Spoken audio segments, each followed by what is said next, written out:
Salmos, capítulo 104. Bendiga o Senhor a minha alma.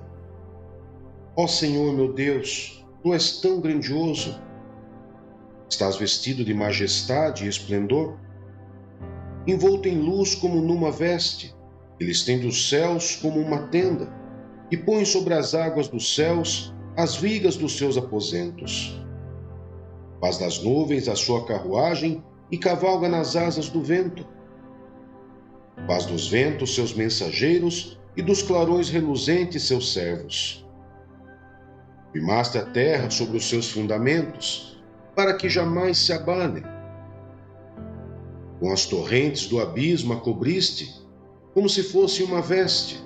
As águas subiram acima dos montes. Diante das tuas ameaças, as águas fugiram, puseram-se em fuga ao som do teu trovão. Subiram pelos montes e escorreram pelos vales, para os lugares que tu lhes designaste. Estabeleceste um limite que não podem ultrapassar, jamais tornarão a cobrir a terra. Fazes jorrar as nascentes nos vales e correrem as águas entre os montes. Elas bebem todos os animais selvagens, e os jumentos selvagens saciam a sua sede. As aves do céu fazem ninho junto às águas, e entre os galhos põem-se a cantar. Os teus aposentos celestes regam os montes, sacia-se a terra com o fruto das tuas obras. É o Senhor que faz crescer o pasto para o gado, e as plantas que o homem cultiva, para da terra tirar o alimento. Vinho que alegra o coração do homem, o azeite que lhe faz brilhar o rosto, e o pão que sustenta o seu vigor. As árvores do Senhor são bem regadas, os cedros do Líbano que ele plantou. Nela os pássaros fazem ninho, e nos pinheiros a cegonha tem o seu lar. Os montes elevados pertencem aos bodes selvagens, e os penhascos são um refúgio para os coelhos. Ele fez a lua para marcar estações. O sol sabe quando deve se pôr. Traz trevas e cai a noite, quando os animais da floresta vagueiam. Os leões rugem à procura da presa, buscando de Deus o alimento. Mas ao nascer do sol, eles se vão e voltam a deitar-se em suas tocas. Então o homem sai para o seu trabalho, para o seu labor até o entardecer. Quantas são as tuas obras, Senhor? Fizestes todas elas com sabedoria. A terra está cheia de seres que criaste. Eis o mar imenso e vasto. Nele vivem inúmeras criaturas, seres vivos pequenos e grandes. Nele passam os navios e também o Leviatã, que formaste para com ele brincar. Todos eles dirigem seu olhar a ti, esperando que lhes dês o alimento no tempo certo. Tu lhes dás, e eles o recolhem. Abres a tua mão e saciam-se de coisas boas. Quando escondes o rosto, entram em pânico. Quando lhes retiras o fôlego, morrem e voltam ao pó. Quando sopras o teu fôlego, eles são criados e renovas a face da terra. Perdure para sempre a glória do Senhor. Alegre-se o Senhor em seus feitos. Ele olha para a terra e ela treme. Toca os montes e eles fumegam. Cantarei ao Senhor toda a minha vida. Louvarei ao meu Deus enquanto eu viver. Seja-lhe agradável a minha meditação, pois no Senhor tenho alegria. Sejam os pecadores eliminados da terra e deixem de existir os ímpios. Bendiga o Senhor a minha alma. Aleluia. Deuteronômio, capítulo 17. Não sacrifiquem para o Senhor, o seu Deus, um boi ou uma ovelha que tenha qualquer defeito ou imperfeição. Isso seria detestável para ele. Se um homem ou uma mulher que vive numa das cidades que o Senhor lhes dá, for encontrado fazendo o que o Senhor, o seu Deus, reprova, violando a sua aliança, desobedecendo ao meu mandamento, estiver adorando outros deuses, prostrando-se diante deles, ou diante do sol, ou diante da lua, ou diante das estrelas do céu, e vocês ficarem sabendo disso, investiguem o caso a fundo. Se for verdade e ficar comprovado que se fez tal abominação em Israel, levem o homem ou a mulher que tiver praticado esse pecado à porta da sua cidade e apedrejem-o até morrer. Pelo depoimento de 2 ou 3 testemunhas, tal pessoa poderá ser morta, mas ninguém será morto pelo depoimento de uma única testemunha. As mãos das testemunhas serão as primeiras a proceder à sua execução, e depois as mãos de todo o povo. Elimine o mal do meio de vocês. O julgamento dos casos difíceis. Se para os seus tribunais vierem casos difíceis demais de julgar, sejam crimes de sangue, litígios ou agressões, dirijam-se ao local escolhido pelo Senhor, o seu Deus, e procurem os sacerdotes levitas e o juiz que estiver exercendo o cargo na ocasião. Apresentem-lhes o caso e eles lhe darão o veredito. Procedam de acordo com a decisão que eles proclamarem no local que o Senhor escolher. Tratem de fazer tudo o que eles ordenarem. Procedam de acordo com a sentença e as orientações que eles lhes derem. Não se desviem daquilo que eles determinarem, nem para a direita, nem para a esquerda. Mas quem agir com rebeldia contra o juiz, ou contra o sacerdote que ali estiver, no serviço do Senhor, terá que ser morto. Eliminem o mal do meio de Israel. Assim todo o povo temerá e não ousará mais agir com rebeldia. Os decretos do rei. Se quando entrarem na terra que o Senhor, o seu Deus, lhes dá, tiverem tomado posse dela, e nela tiverem se estabelecido, vocês disserem: queremos um rei que nos governe, como tem todas as nações vizinhas. Tenham cuidado de nomear o rei que o Senhor, o seu Deus, escolher. Ele deve ir dentre os seus próprios irmãos israelitas. Não coloque um estrangeiro como rei, alguém que não seja israelita. Esse rei, porém, não deverá adquirir muitos cavalos, nem fazer o povo voltar ao Egito para conseguir mais cavalos, pois o Senhor lhes disse: jamais voltem por este caminho. Ele não deverá tomar para si muitas mulheres. Se o fizer, desviará o seu coração. Também não deverá acumular muita prata e muito ouro. Quando subir ao trono do seu reino, mandará fazer num rolo, para o seu uso pessoal, uma cópia da lei que está aos cuidados dos sacerdotes levitas. Trará sempre essa cópia consigo e terá que lê-la todos os dias da sua vida, para que aprenda a temer o Senhor, o seu Deus, e cumprir fielmente todas as palavras desta lei e todos esses decretos. Isso fará que ele não se considere superior aos seus irmãos israelitas e que não se desvie da lei, nem para a direita, nem para a esquerda. Assim prolongará o seu reinado sobre Israel, bem como os dos seus descendentes. Isaías, capítulo 44. Israel, o escolhido do Senhor. Mas escute agora, Jacó, meu servo, Israel, a quem escolhi. Assim diz o Senhor, aquele que o fez, que o formou no ventre e que o ajudará. Não tenha medo, ó Jacó, meu servo, Jesurum, a quem escolhi. Pois derramarei água na terra sedenta e torrentes na terra seca. Derramarei meu espírito sobre sua prole e minha bênção sobre seus descendentes. Eles brotarão como relva nova, como salgueiros junto a regatos. Um dirá: pertenço ao Senhor. Outro chamará a si mesmo pelo nome de Jacó. Ainda outro escreverá em sua mão: do Senhor, e tomará para si o nome Israel. A insensatez da idolatria. Assim diz o Senhor, o Rei de Israel, o seu Redentor, o Senhor dos Exércitos: eu sou o primeiro e sou o último. Além de mim não há Deus. quem então é como eu? Que ele o anuncie, que ele declare e exponha diante de mim o que aconteceu, desde que estabeleci meu antigo povo e o que ainda está por vir. E todos eles predigam as coisas futuras e o que irá acontecer. Não tremam, nem tenham medo. Não anunciei isto e não o predisse muito tempo atrás? Vocês são minhas testemunhas. Há outro Deus além de mim?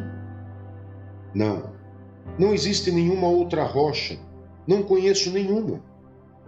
Todos os que fazem imagens nada são, e as coisas que estimam são sem valor.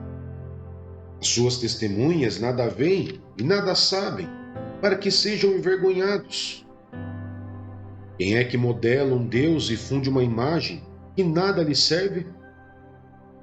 Todos os seus companheiros serão envergonhados, pois os artesãos não passam de homens.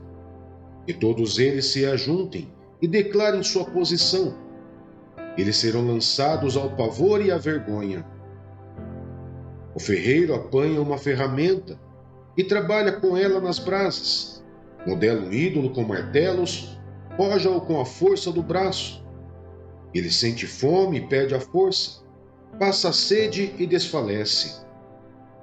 O carpinteiro mede a madeira com uma linha e faz um esboço com um traçador. Ele o modela toscamente com formões e o marca com compassos. Ele o faz na forma de um homem em toda a sua beleza, para que habite num santuário. Ele derruba cedros, talvez apanhe um cipreste, ou ainda um carvalho. Ele o deixou crescer entre as árvores da floresta, ou plantou um pinheiro e a chuva o fez crescer. É combustível usado para queimar. Um pouco disso ele apanha e se aquece, acende um fogo e assa um pão.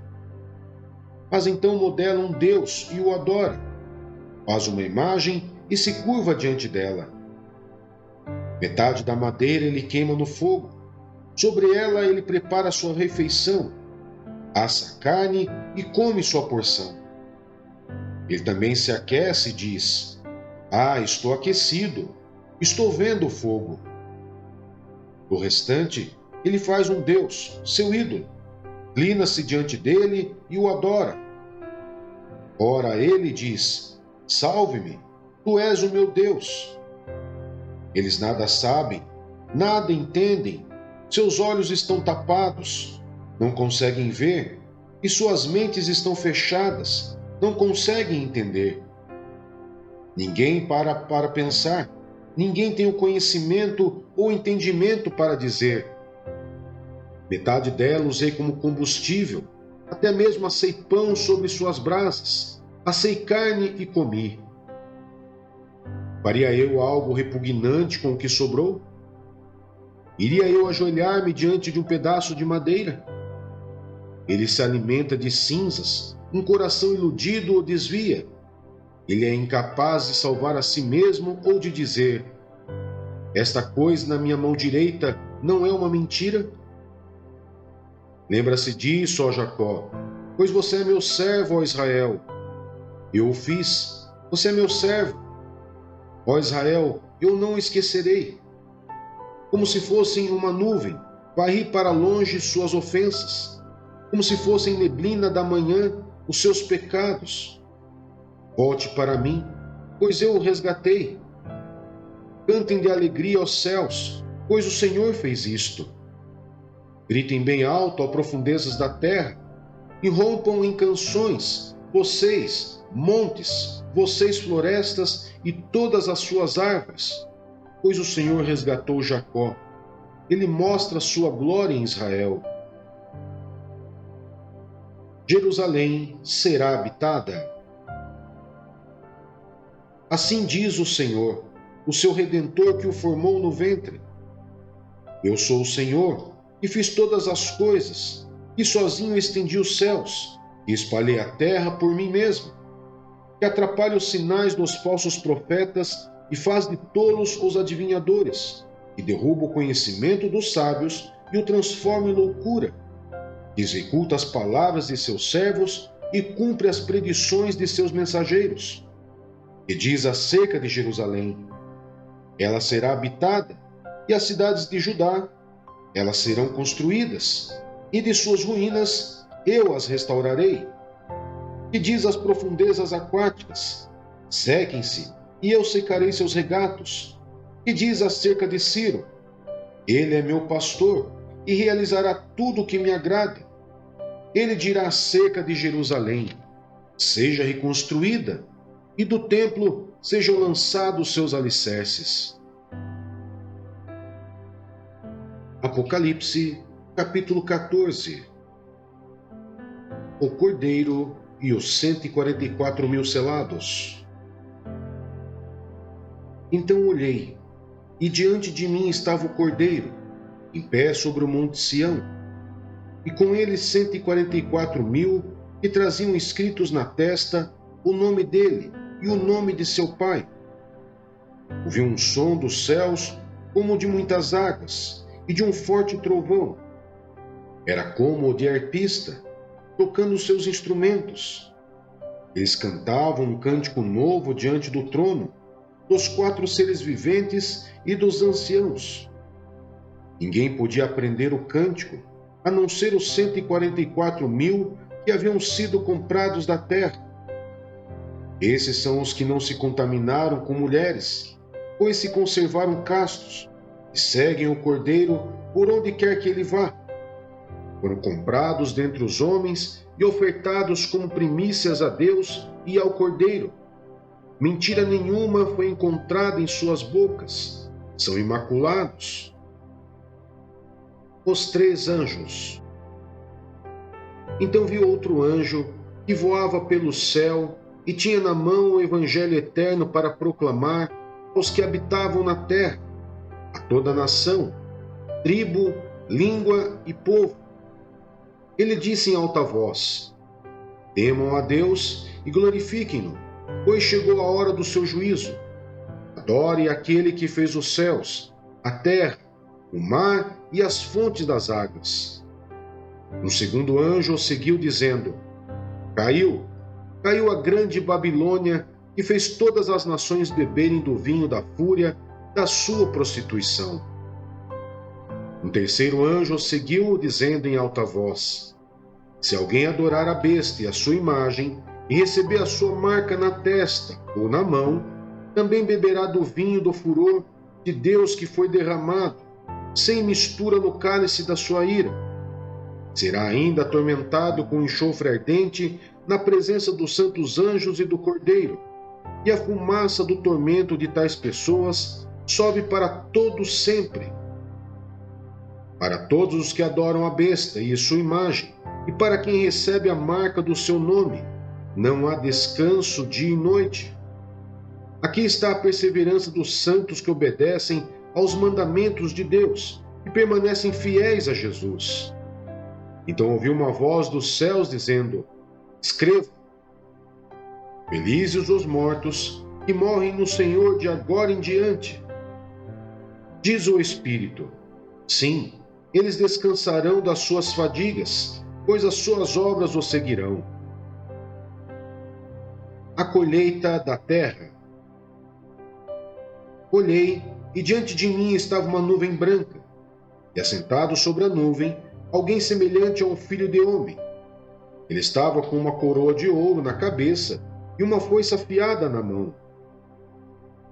Então saiu do santuário um outro anjo, e bradou em alta voz àquele que estava sentado sobre a nuvem: tome a sua foice e faça a colheita, pois a safra da terra está madura. Chegou a hora de colhê-la. Assim, aquele que estava sentado sobre a nuvem passou sua foice pela terra, e a terra foi ceifada. Outro anjo saiu do santuário dos céus, trazendo também uma foice afiada. E ainda outro anjo, que tem autoridade sobre o fogo, saiu do altar e bradou em alta voz àquele que tinha a foice afiada: tome sua foice afiada e ajunte os cachos de uva da videira da terra, porque as suas uvas estão maduras. O anjo passou a foice pela terra, ajuntou as uvas e as lançou no grande lagar da ira de Deus. Elas foram pisadas no lagar, fora da cidade, e correu sangue do lagar, chegando ao nível dos freios dos cavalos, numa distância de cerca de 300 quilômetros.